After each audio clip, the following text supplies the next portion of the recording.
नमस्कार। ये कहानी है एक बेटे और उसके पिताजी की। ये कहानी आपको अंदर से रुला देगी। चलिए जानते हैं। बेटे का नाम था मोहन। उसके पिताजी बूढ़े हो गए थे और चलते समय दीवार का सहारा लेते थे। नतीजतन दीवारें जहाँ भी छूती थी वहाँ रंग उड़ जाता था और दीवारों पर उनके उंगलियों के निशान पड़ जाते थे।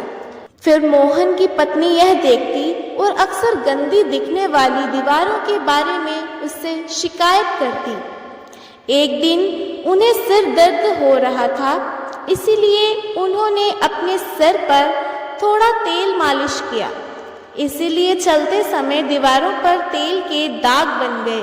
फिर मोहन की पत्नी यह देखकर मोहन पर चिल्लाई और मोहन भी अपने पिता पर चिल्लाया और उनसे बदतमीजी से बात की। उन्हें सलाह दी कि वे चलते समय दीवारों को ना छुएं। वे दुखी लग रहे थे और मोहन को भी अपने व्यवहार पर शर्म आ रही थी, लेकिन मोहन ने उनसे कुछ नहीं कहा। पिताजी ने चलते समय दीवार को पकड़ना बंद कर दिया और एक दिन गिर पड़े। वे बिस्तर पर पड़ गए और कुछ ही समय में उन सब को छोड़कर चले गए।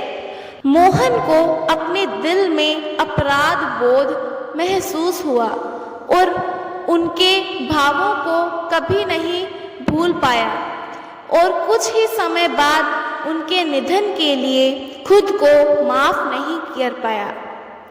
कुछ समय बाद वो अपने घर की पेंटिंग करवाना चाहते थे। जब पेंटर आए तो मोहन के बेटे ने, जो अपने दादा को बहुत प्यार करता था, पेंटर को पिता के फिंगरप्रिंट साफ करने और उन जगहों पर पेंट करने की अनुमति नहीं दी।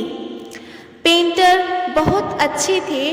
उन्होंने उसे भरोसा दिलाया कि वे उसके पिता के फिंगरप्रिंट के निशान नहीं मिटाएंगे, बल्कि इन निशानों के चारों ओर एक सुंदर घेरा बनाकर एक अनूठी डिज़ाइन बनाएंगे।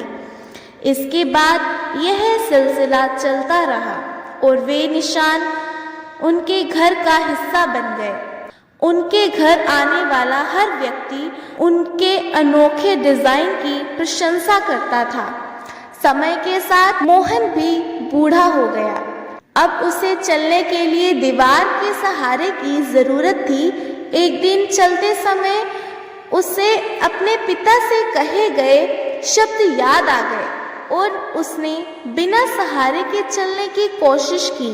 उसके बेटे ने यह देखा और तुरंत उसके पास आया और उसे दीवार का सहारा लेने के लिए कहा। उसके बेटे ने चिंता व्यक्त करते हुए कि उसके पिताजी बिना सहारे के गिर जाएंगे। मोहन ने महसूस किया कि उसका बेटा उसे पकड़ रहा था। उसकी पोती तुरंत आगे आई और प्यार से उसे सहारा देने के लिए अपना हाथ उसके कंधे पर रखने के लिए कहा। मोहन लगभग चुपचाप रोने लगा।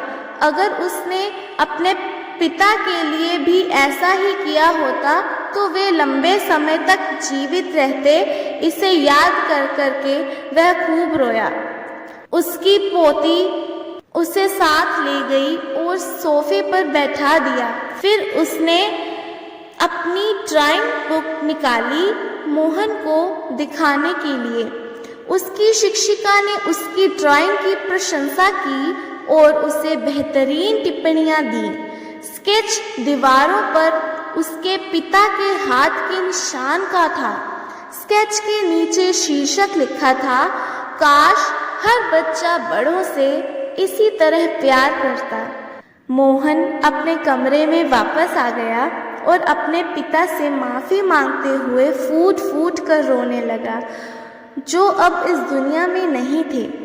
तो इससे हमें यह सीख मिली कि हमें अपने बड़ों का ख्याल रखना चाहिए, क्योंकि आगे जाकर हमें भी इसी मुश्किलों का सामना करना पड़ सकता है। अगर हम आज अपने बड़ों का ख्याल रखेंगे तो कल को हमारे बच्चे भी हमें सहारा देंगे। हम भी समय के साथ बूढ़े हो जाते हैं या हो जाएंगे। आइए अपने बड़ों का ख्याल रखें और अपने बच्चों को भी यही सिखाएं। धन्यवाद। अगर आपको इस वीडियो से कुछ सीख मिली हो तो इस वीडियो को ज़्यादा से ज़्यादा लोगों तक पहुंचाएं, ज़्यादा से ज़्यादा शेयर करें, वीडियो को लाइक करें, चैनल को सब्सक्राइब करें और नोटिफिकेशन बेल को ऑल पर रखें ताकि आपको और भी वीडियोस ऐसे ही मिलती रहे।